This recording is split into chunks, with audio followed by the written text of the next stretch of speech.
এতিয়ালৈ আমি বহুপদৰ অৱতাৰণা আলোচনা কৰোঁতে দেখিছিলোঁ যে যদি px এটা বহুপদ হয় তেতিয়াহ'লে x চলকৰ উচ্চতম ঘাতটোকে বহুপদটোৰ মাত্ৰা বোলা হয় অৰ্থাৎ highest power of x is called degree. এতিয়া আমি ডিগ্ৰী 1, ডিগ্ৰী 2 বা ডিগ্ৰী 3 হ'লে কি হয় আমি আলোচনা কৰোঁ। প্ৰথমতে তোমালোকে দেখিবা যে ৰৈখিক বহুপদ। এতিয়া ৰৈখিক বহুপদ হৈছে এক মাত্ৰাৰ বহুপদক ৰৈখিক বহুপদ বোলে অৰ্থাৎ লিনিয়াৰ ইকুৱেশ্যন। আমি ৰৈখিক বহুপদক ইংলিছত লিনিয়াৰ ইকুৱেশ্যন বুলিও কওঁ। Polynomials of 1 degree are called linear polynomial অৰ্থাৎ মন কৰিবা ধৰা হ'ল আমি এটা ax প্লাছ b লৈছোঁ। এই বহুপদটো তোমালোকে যদি মন কৰা তেতিয়া দেখিবা যে x ভেৰিয়েবল বা x চলকৰ কি আছে মাত্ৰা। ইয়াতে যদি তোমালোকে x চলকৰ মাত্ৰা চোৱা তেতিয়া 1 পাবা যিহেতু ঘাত বা x ৰ পাৱাৰ কি হ'ব 1 হ'ব। একো নথকা মানে আমি 1 বুজাওঁ। এতিয়া যিহেতু x ৰ ঘাতক বা পাৱাৰ 1 আছে আমি ডিগ্ৰী বা মাত্ৰা কি বুলি কওঁ 1 বুলি কওঁ। সেয়ে আমি কি বুলি কওঁ ৰৈখিক বহুপদ বুলি কওঁ। উদাহৰণস্বৰূপে চাবা 2x plus 3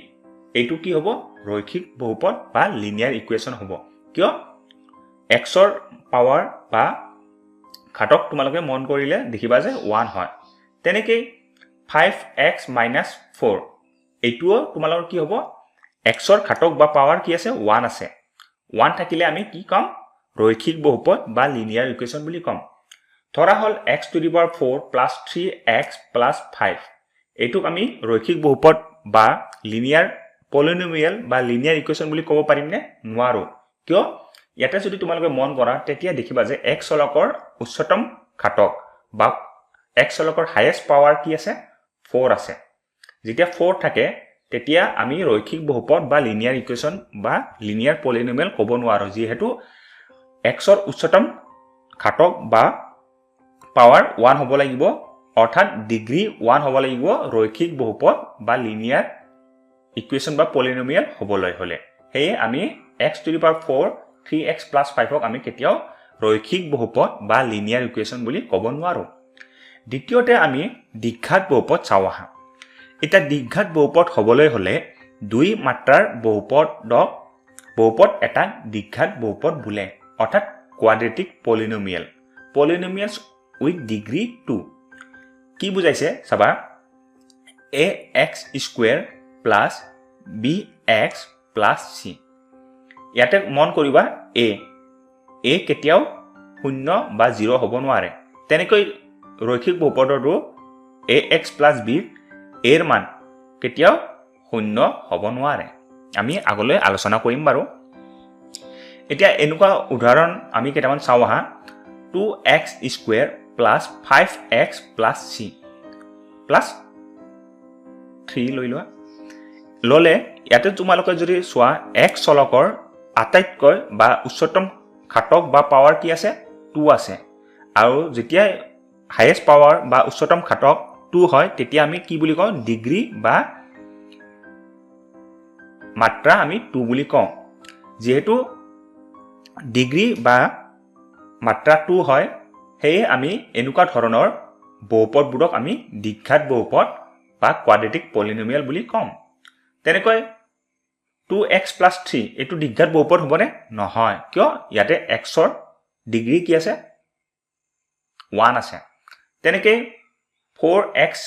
cube plus 2x square plus 3x plus 5 এইটো দ্বিঘাত বা কোৱাড্ৰেটিক পলিনমিয়েল হ'বনে নহয় কিয় ইয়াতে x ৰ উচ্চতম বা হাইয়েষ্ট পাৱাৰ কি আছে 3 আছে আৰু 3 থাকিলে আমি ডিগ্ৰী কি পাম ডিগ্ৰী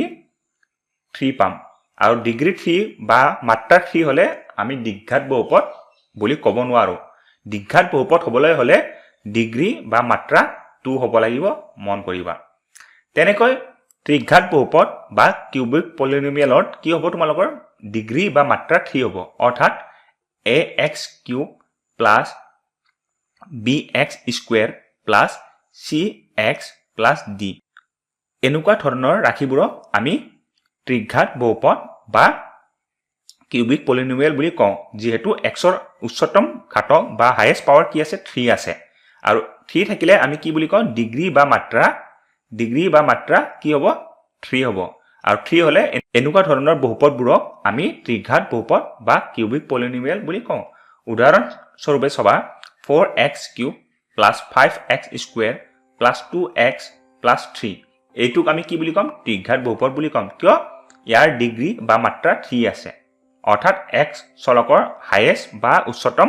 ঘাতক বা পাৱাৰ কি হয় 3 হয়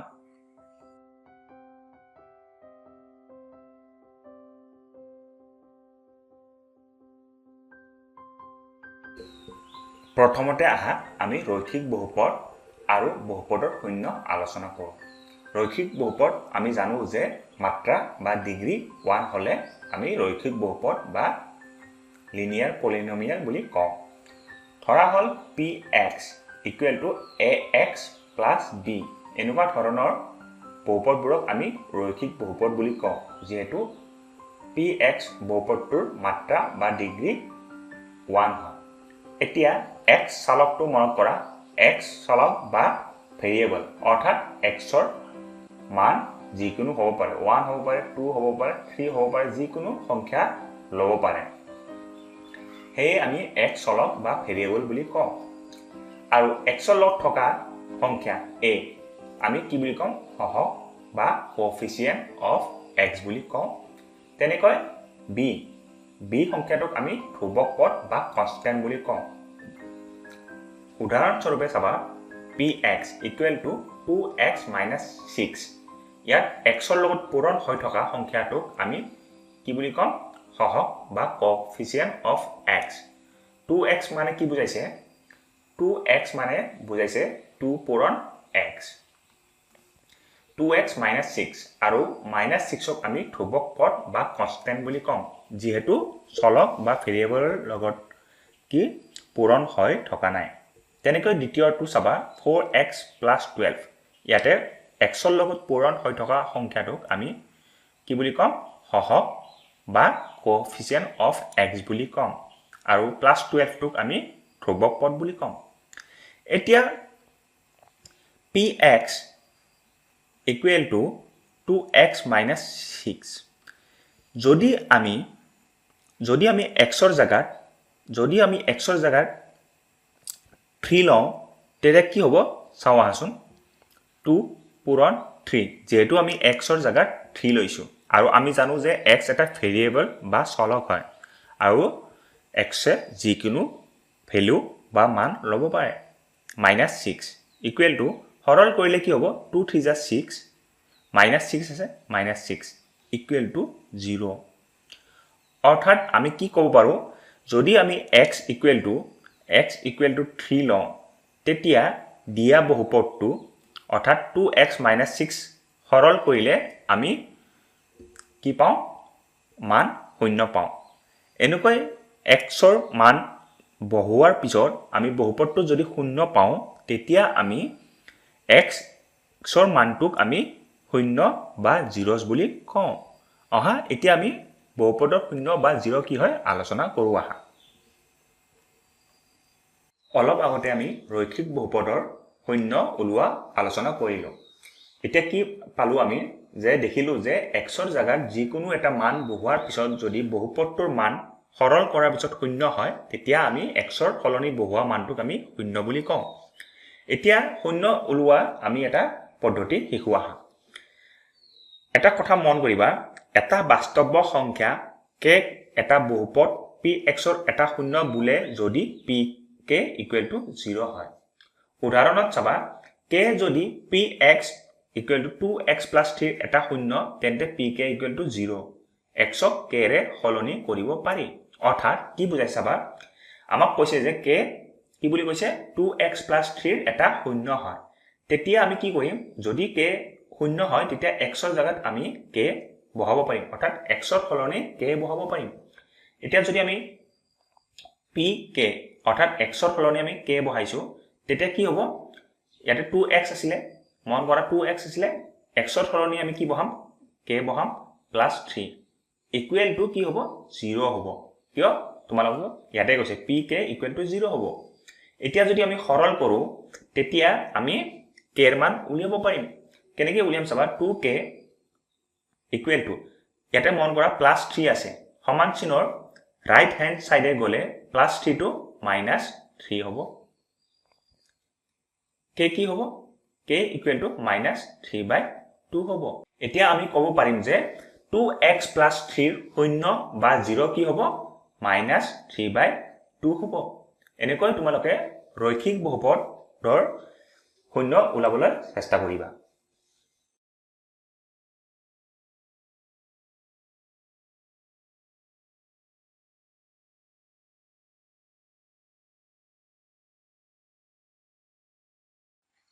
এতিয়া আমি কেইটামান ৰৈখিক বহুপদৰ শূন্য বা 0 উলিয়াবলৈ চেষ্টা কৰোঁ প্ৰথমতে মন কৰিবা px = ax + b এনেকুৱা ধৰণৰ ৰৈখিক বহুপদ হয় বুলি মই কৈছিলো অৰ্থাৎ xৰ মাত্ৰা বা ডিগ্ৰী কি হয় 1 হয় হলে আমি ক'ব পাৰো যে ৰৈখিক বহুপদ বা লিনিয়াৰ পলিনোমিয়েল হ'ব এতিয়া শূন্য উলাবলৈ হলে এটা সূত্ৰ মন কৰা ইয়াতে যদি তোমালোকে চোৱা x ৰ লগত পূৰণ হৈ থকা সংখ্যা অৰ্থাৎ এইটোক আমি কি বুলি কওঁ x ৰ সহগ বা কোএফিচিয়েন্ট অফ x বুলি কওঁ আৰু b টোক আমি ধ্ৰুৱক পদ বুলি কওঁ এতিয়া শূন্য উলাবলৈ হলে সূত্ৰটো মনত ৰাখিবা মাইনাস ধ্ৰুৱক পদ বাই x ৰ সহগ অৰ্থাৎ আমি কি বুলি ক'ব পাৰো -b/a লিখিব পাৰো অৰ্থাৎ 0 কি হ'ব equal to minus constant divided বাই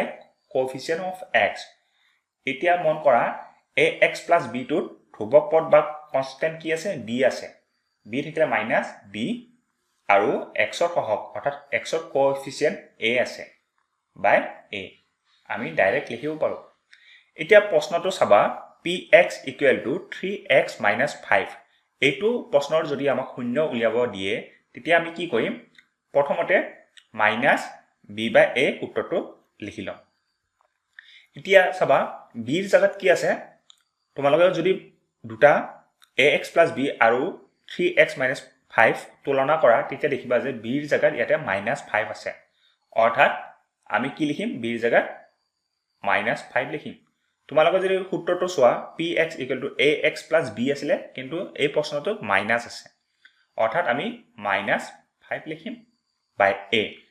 অৰ্থাৎ x ৰ কোএফিচিয়েন্ট বা x ৰ সহগ কি আছে 3 আছে মাইনাস মাইনাস কি হ'ব +5/3 এই প্ৰশ্নটোকে আমি আৰু এটা ধৰণত কৰিব পাৰো আমি কি আগতে আলোচনা কৰিছিলো যে ধৰা হল k এটা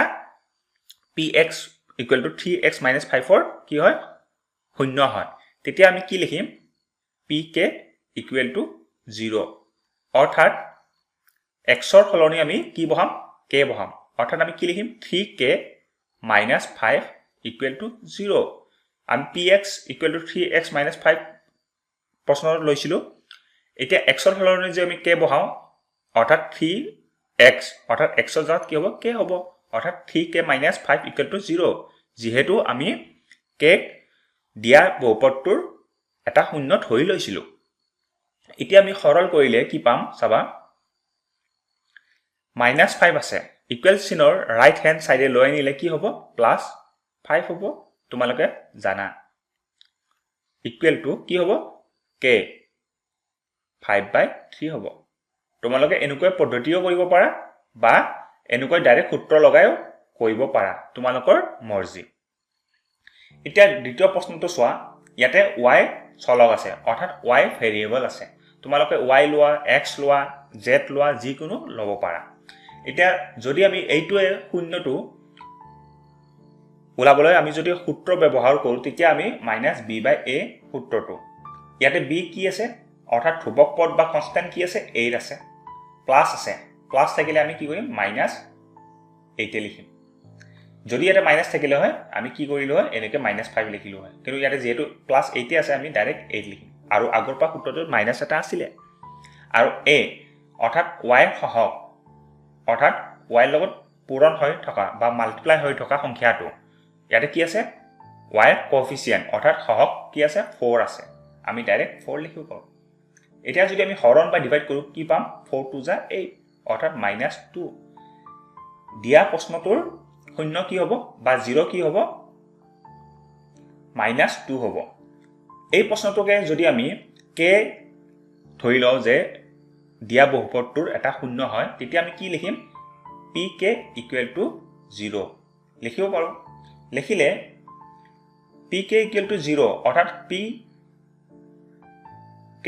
= আমি কি লিখিব পাৰোঁ 4k অৰ্থাৎ আমি যেহেতু k শূন্য বুলি ধৰি লৈছিলোঁ ইয়াতে আমি y জাগাত k বহাম অৰ্থাৎ কি হ'ব 4k + 8 = 0 এতিয়া যদি আমি সৰল কৰোঁ তেতিয়া কি লিখিম চাবা প্ৰথমতে ধ্ৰুৱক পদটো চোৱা বা কনষ্টেণ্টটো চোৱা প্লাস সাইন আছে সমান চিনৰ ৰাইট হ্যান্ড সাইডে গলে কি হ'ব মাইনাস হ'ব প্লাস থাকিলে মাইনাস হ'ব মাইনাস থাকিলে প্লাস হ'ব মাইনাস হ'ব হলে এতিয়া আমি কি পাম k = k লগত পূৰণ হৈ থকা সংখ্যাটো আমি কি কৰিম এইটোক হৰণ বা ডিভাইড কৰিম কৰিলে 4 2 যা 8 অৰ্থাৎ -2 এইটো আমাৰ কি হ'ব 0 বা 0 হ'ব এনেকৈ তোমালোকে 0 বা 0 উলিয়াবলৈ চেষ্টা কৰিবা